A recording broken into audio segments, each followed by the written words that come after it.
Baik, 11 ibadah yang hendaknya kita tingkatkan di bulan Ramadan. Saya nggak akan banyak urai, tapi akan sebutkan poin-poinnya. Yang pertama, khatam Al-Quran minimal 1 kali. Di sini saya umumkan keluarga besar The Nur, ya, Bapak Ibu ikhwan dan akhwat, bagi Anda yang tahun ini khatam Al-Quran 3 kali, maka akan diberi hadiah spesial istimewa sama Mas Firji dan Mbak Nadia, sama Mbak Sasa ya, bukan dari saya. Sama Mas Firji, sama Mbak Nadia, sama Mbak Sasa ya. Yang ngasih hadiah bukan saya loh ya. Tapi syaratnya 3 kali khatam ya Mas ya. Ya setuju tuh, itu saya. Khatam Al-Quran minimal 1 kali. Ingat ya, siapa yang di bulan Ramadan ini kok nggak mampu menghatamkan Al-Quran, walaupun sekali, yakin di luar Ramadan dia lebih susah, lebih sulit bisa menghatamkan Al-Quran.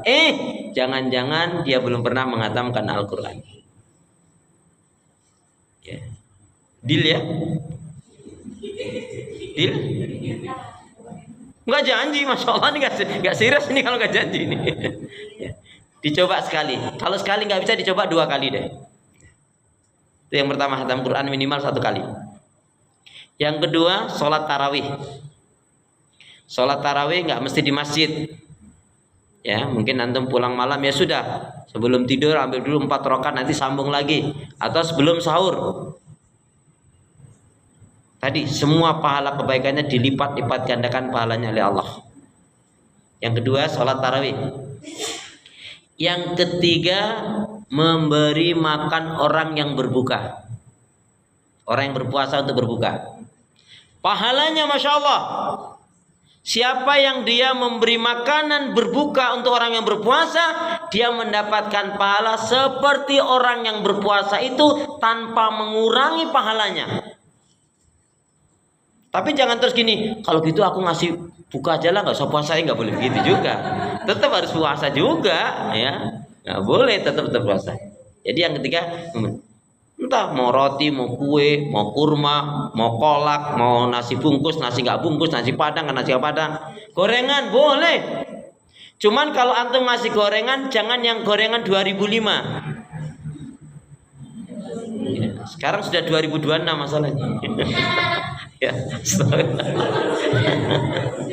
apalagi 2003, wah terlalu lama itu. Baik, yang keempat, ya, yang keempat ibadah yang hendaknya kita tingkatkan di bulan Ramadan. Yang keempat isinya 4. Ya, yang keempat isinya 4. Apa itu? Memperbanyak doa, zikir, istighfar, dan mendoakan orang lain. Ya, yang keempat isinya 4. Memperbanyak doa, zikir, istighfar, dan mendoakan orang lain. Ingat, di mendoakan orang lain, semua doa-doa yang baik kita akan diaminkan oleh malaikat. Kemudian malaikat berdoa kepada Allah, ya Allah, hambamu ini baik ya Allah. Dia mendoakan temannya, sahabatnya, saudaranya, keluarganya, dan orang-orang yang pernah berbuat baik pada dirinya. Ya Allah, semua kebaikan-kebaikan yang dia minta itu berikan kepadanya, balik lagi ke kita. Makanya orang munafik hampir tidak pernah mendoakan orang lain. Jangankan orang lain, uang doa untuk diri sendiri aja enggak. Orang yang suka mendoakan orang lain itu jiwanya akan lebih tenang. Hidupnya akan jauh lebih diberkahi oleh Allah. Itu kemarin-kemarin yang punya utang belum bayar, doain biar dia bayar. Yang kita dengar rumah tangganya belum baik, doain semoga rumah tangganya baik. Kita dengar, mohon maaf, dia ada masalah keluarga dan doakan. Ya, mulai hari ini nggak usah kita ngomongin orang lain. Tadi saya katakan tadi, orang yang buruk salah satunya dan dibenci oleh Allah, orang yang mengatakan keburukan orang lain tapi itu ada pada dirinya. Nauzubillah min dzalik. Ya, jadi yang keempat isinya 4. Memperbanyak doa, zikir, istighfar, dan mendoakan orang lain. Ikhwan akhwat, saya tanya, antum 1 hari 1 malam mampu berzikir berapa ribu kali? Halo? Assalamualaikum. 1 hari 1 malam mampu berzikir berapa ribu kali? Nggak dihitung. Maksudnya nggak dihitung tuh saking buahnya, saking sedikitnya. Astagfirullah. Ya. Zikir itu kata Ibnul Qayyim, Masya Allah, zikir itu adalah seperti halnya ikan yang selalu membutuhkan air. Dan zikir yang benar, zikir lisani, zikir qalbi, zikir amali. Ya. Kalau zikir lisan antum tahu subhanallah subhanallah walhamdulillah wa la ilaha illallah akbar la haula wala quwwata illa billah astagfirullah dan seterusnya. Kalau yang saya tanyakan zikir qalbi. Ini yang bisa jawab dengan benar nih. Khusus zikir qalbi, jika ada di antara ikhwan dan akhwat ada yang bisa menjawab dengan benar nih, hadiahnya umroh bayar sendiri. Ayo pura-pura mikirnya jangan terlalu lama. Zikir qalbi itu dahsyat. Apa? Dalam kalbu kita, dalam hati kita memiliki 5 rasa. Rasa cinta, rasa rindu, rasa malu, rasa takut, dan merasa selalu diawasi oleh Allah. Orang seperti ini dia nggak akan mau melakukan yang buruk-buruk. Nabi Yusuf, kita belajar dari Nabi Yusuf. Ketika Nabi Yusuf digoda oleh Zuleha. Zuleha itu wanita tercantik, ratunya Mesir. Selain cantik, suaranya merdu. Semua pintu sudah tertutup, kemudian dipanggil lah Nabi Yusuf itu. Zulaikha itu manggilnya Yusuf, nggak Ucup gitu kan? Kalau manggilnya Ucup itu mungkin nggak tertarik. Dan Nabi Yusuf juga tertarik, sebagai manusia tertarik. Tapi Allah selamatkan di antaranya apa? Allah tampakkan azab neraka. Senang kamu sesaat, azab neraka kamu akan dibakar bertahun-tahun, akan menyusahkan, mensulitkan dirimu. Yang kedua ditampakkan kesedihan yang dialami oleh ayahandanya Nabi Yakub, sampai menangis sampai buta. Itu hanya menjadikan tidak nafsu. Nah, makanya sekali lagi saya ulangi, zikir qalbi, zikir hati. Di dalam hati kita memiliki 5 rasa. Rasa cinta, rasa rindu, rasa malu, rasa takut, satu lagi apa? Dan merasa selalu diawasi oleh Allah. Dasar orang ini enggak. Kalau enggak dicinta diridai Allah, nehi enggak. Putus-putuslah kita. Ingat, jangan pernah kita cinta orang yang enggak mencintai Allah. Capek. Jangan pertahankan sesuatu enggak perlu dipertahankan. Ingat loh, dunia ini hanya sebentar. Ingat ikhwan akhwat, dunia ini hanya sebentar. Akhirat, ingat dunia ini hanya sebentar. Akhirat sebentar lagi. Makanya jangan sampai kita gadaikan hidup yang enggak baik, kehidupan akhirat yang sudah mesti kita akan dapat malah kita rusak dengan lakukan yang buruk. Jangan. Kemudian zikir amali, yaitu perilaku kita mencerminkan taat kepada Allah Subhanahu wa taala. Baik ya. Yang kelima, amalan yang hendaknya kita tingkatkan di bulan Ramadan yang kelima ya, keenam ya.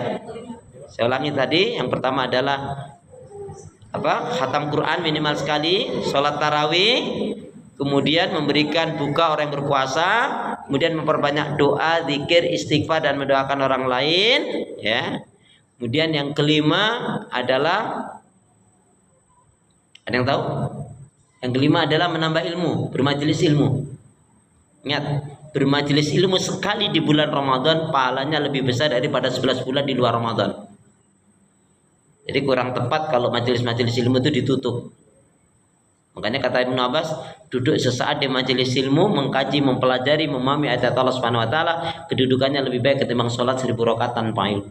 Sekali lagi, bermajelis ilmu di bulan Ramadan sekali, walaupun tidak terlalu lama, pahalanya lebih besar daripada 11 bulan dia di luar Ramadan.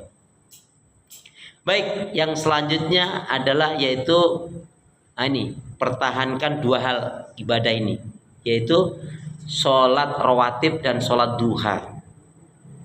Saya kasih ilmunya, ikhwan akhwat, untuk menambah.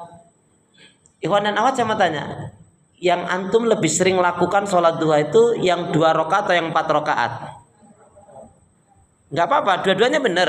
Cuman yang lebih sering dilakukan yang 2 atau yang 4? Kalau 2 itu sejak tahun berapa masalahnya? Berarti tidak ada peningkatan. Baik, jadi meningkatkannya mulai besok hari bisa dipraktekkan.